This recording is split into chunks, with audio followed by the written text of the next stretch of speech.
Hey guys, in this video we're going to talk about using a small flash with a softbox. So I'm Daniel Norton, photographer here in New York. I make videos like this.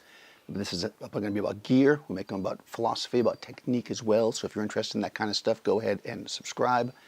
And we'll talk about this a bit. Now, one of the questions that I often get, let me preface this by saying that whenever I'm talking to somebody about starting out in Flash, and they say, which should we get? I almost always say your first flash should probably be a small flash. This happens to be a Profoto A1, which is, a premium, we'll call it, a small flash, but you can get small flashes as cheap as like $60, $70, right? They're small, right? They're powerful, and they're very convenient. You start off by just throwing it on top of your camera. It has the shoe on there, right? So you can put it on top of your camera. You can use them with TTL, which means it'll use the meter in your camera to get the exposure. It's just a very good way to start in flash photography. And it's, you can store it in your bag. I mean, in most cases, this is around the size of a decent sized lens. So most people have enough room in their bag to throw like one flash. And then wherever you go, you've got a light. So that's great if you have to do like an emergency shot you want to throw on top of your camera. But eventually we want to take the flash off the camera, right? And because taking the flash off the camera is going to give us a lot more control, a lot more creative freedom to do the light the way we want it to do. You can, sometimes people start by just holding it in their hand. Sometimes people, start putting them on light stands, which would be the next thing. And that comes down to this piece here, which you may already have or know about, which is, this one's by Tether Tools. I generally call these umbrella adapters. That's kind of how I call it. I'm not sure exactly what they call it. I will put all the stuff that I'm talking about here in the description so you guys can find it that way, so no worries. But this basically has a shoe on top, which allows you to mount the flash, bloop. And then the bottom of it is a female connection, a 5/8 or baby, which is a kind of a typical size for a light stand. And, they almost always have a spot here for an umbrella, which is why I call them umbrella adapters. So, you might start off taking your flash off camera and just putting this on a stand. You might add an umbrella, which is pretty inexpensive, but ultimately we want to go the direction of a softbox, right? Softbox gives us control. Softbox gives us the ability to shape the light the way we want it. And there's lots of different ways to do that. And in fact, Profoto makes an adapter. I can actually hold two of these. We'll say it's not cheap, and it's gigantic. It's awesome because it's very strong and you can hold a lot of weight and blah, blah, blah. But honestly, it's overkill for most of what I do. I have two of those.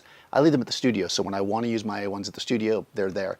But they're so big, these adapters, and they're not something that I need. I don't need to put two flashes in together all the time. And I don't need to most of the small boxes that I carry aren't octagons. The advantage of that one is it's an octagon shape.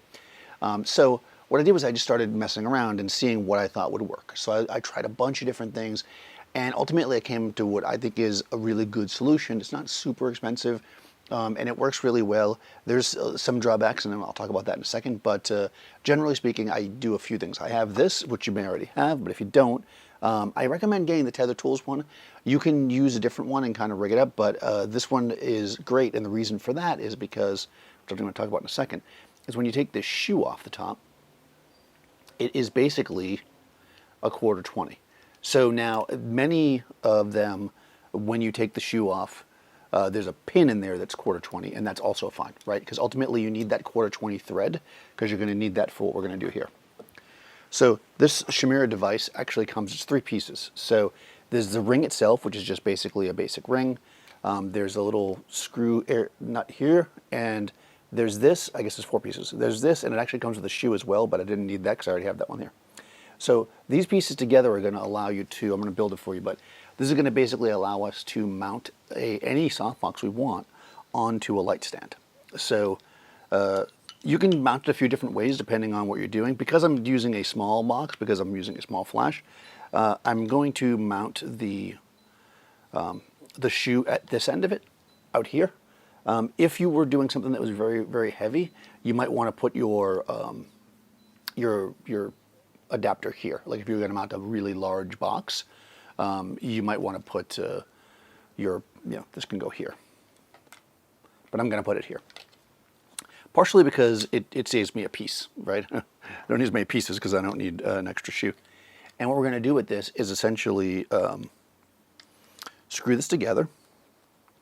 And you'll see in a second that we're going to be able to, with this combination, build a softbox, you know, that will basically, because here's the thing, there's lots of softboxes that, you know, they're designed for small flashes, I guess is what I should say, right? That are kind of set up so that, you know, you can put them to a small flash. But ultimately, or if you're like me, you're going to use your softboxes for more than just small flash. So having ones that are versatile, and I think some brands like Westcott, for instance, with their, they have that new system, I guess it's not that new, it's from like last year, where you can switch out the backs of it.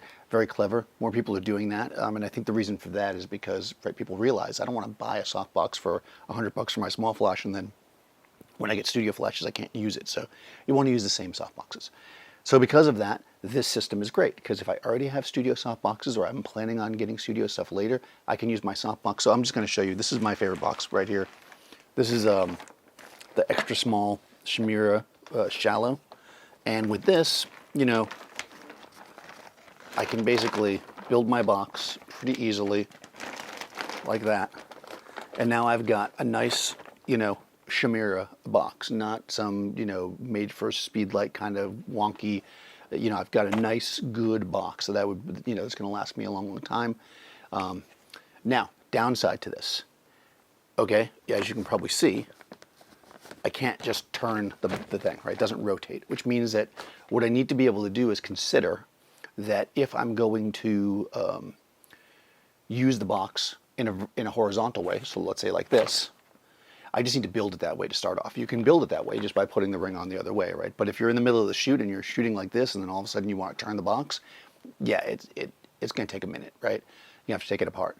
That's a little bit of a downside, but for me, the fact that it's so small and takes up like no space was, you know, trumps that big time. So for me, this is the setup. I think these are, I'm going to put the link, but I'm going to throw it out there and say they're maybe $50-ish, depending on, you know, for the ring, which is pretty cheap when it all comes down to it, because speedlight specialized things are often, you know, more expensive. So than that, not more expensive than regular ones. And with this, like I said, I can mount any small flash to it, and I can mount any softbox that is that's a rectangular or square softbox, one that has 4 holes. It's non-octagon shaped, so if you have an octagon box, it doesn't work. It doesn't rotate that easy, but price-wise and mostly size and weight-wise, this is definitely the solution that works for me. People ask me about it a bunch. I did a video about kind of my travel kit on Adorama's channel, and I got a lot of questions individually about this, so I thought I'd do this. And again, like I said, I'll put the links. Should have some fun stuff coming up, guys. So if you haven't been watching, this Sunday I went back to Twitch to edit and capture one. So if you guys don't follow me there, twitch.tv/Daniel Norton Photographer. And of course, you know, follow me here if you don't already, or subscribe and ring the bell. And I'll see you next time.